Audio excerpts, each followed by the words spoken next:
friends. My name is Marina and this is Rapunzel Fiber Arts.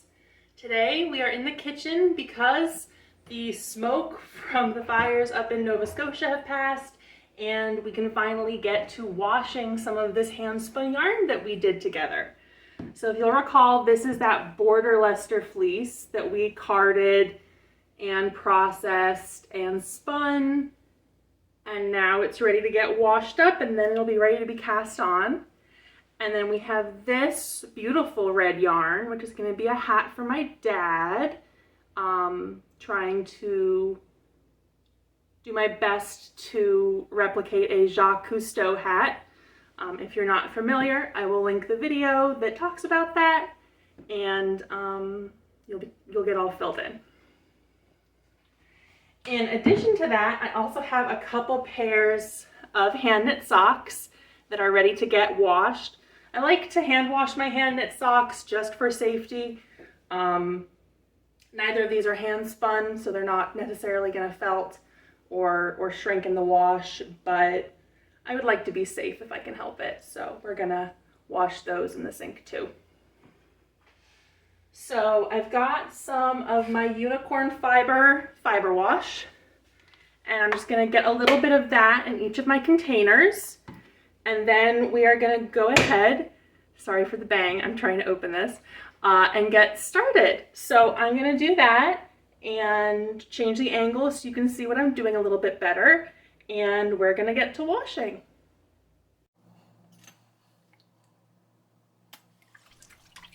Okay friends, so here I go adding some soap to my water. I've got the sink on the right or on the front of the screen and then two bins further back. I'm just trying to get everything done in as few batches as possible, while also keeping the separate projects in separate bins. So particularly with the yarn, I'm not sure if it's going to lose dye in the water, and I don't want that dye sticking on to any of the other projects. For example, the red yarn ends up bleeding quite a bit, and I wouldn't want that to get on the lighter parts of socks, for example. So I'm keeping everything separate, just putting the purple yarn in the sink, swooshing it around a little bit, getting a little bit of agitation in there to set the final yarn. And then I'm going to repeat the process with our bright red yarn here. You can see it's already losing some dye in the water. And then I'm doing my socks, which are unfortunately off screen, but you can hopefully imagine more or less what I'm doing with those, just swishing them around in the water. Alright friends, so I just wanted to show you real quick some of these, not the socks don't really have any color bleeding, but this red, which was commercial, you can see through the bubbles just how red that water is, and this has a similar issue. It's not as bad as the commercial fiber, but I could definitely do a slightly better job of washing out some of that dye. It's not too bad because you can still see my fingers. They're just, when I go deep, they're kind of hard to see. So anyway, I'm ready to pull these out of the wash water and do a rinse, and then we can get them set up for drying. All right, friends, so I am going ahead and pulling out each skein, squeezing all the water out that I can, and setting it aside so that I can refill all of my containers with fresh water for a rinse cycle. These have been sitting for about 20 minutes. That's usually how long I have my yarn set or sit in the water for when I'm washing either when I'm washing fleece or when I'm washing yarn. That's typically the amount of time I let stuff sit in the water. So I'm just folding these in half, squeezing out as much of the water as I can, and then I'm going to be filling up all of my containers for that rinse cycle.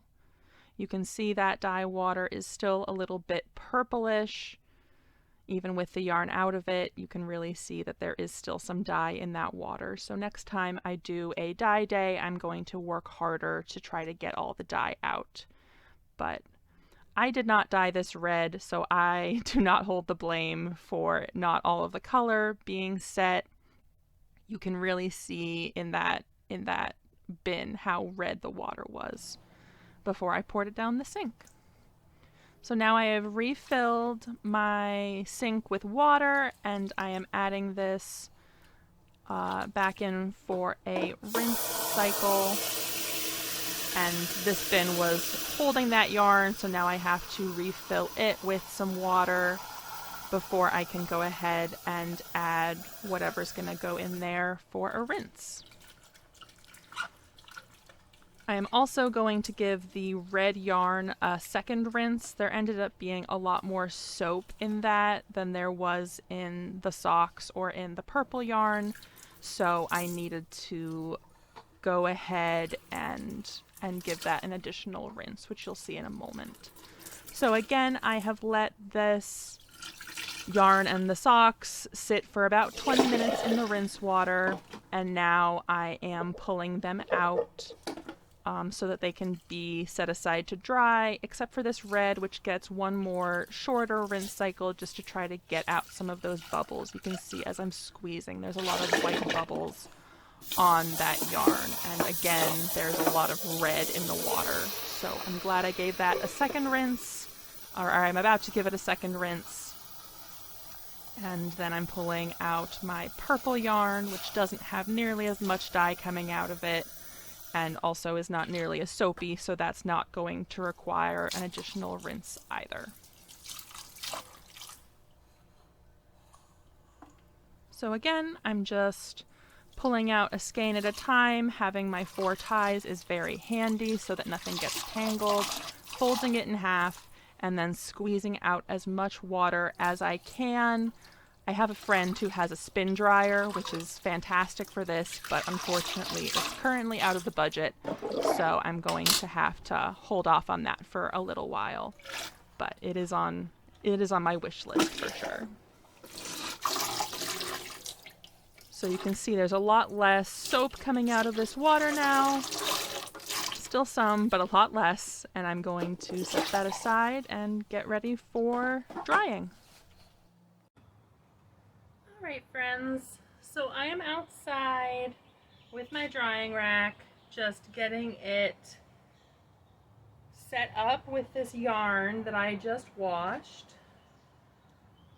And then I'm gonna let this sit outside until it starts to get dark, and then I'll bring it in because I don't want anything getting into it at night.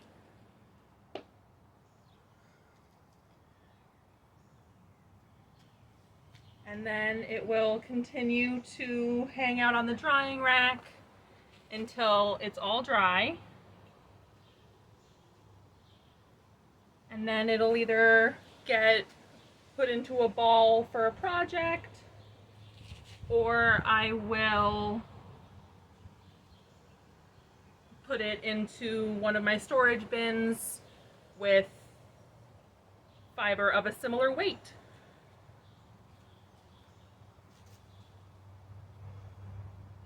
I like to get these started outside because right now they're dripping a little bit and I don't like doing that in the house. So I like to do the initial drying outside so that the water dripping doesn't affect anything indoors.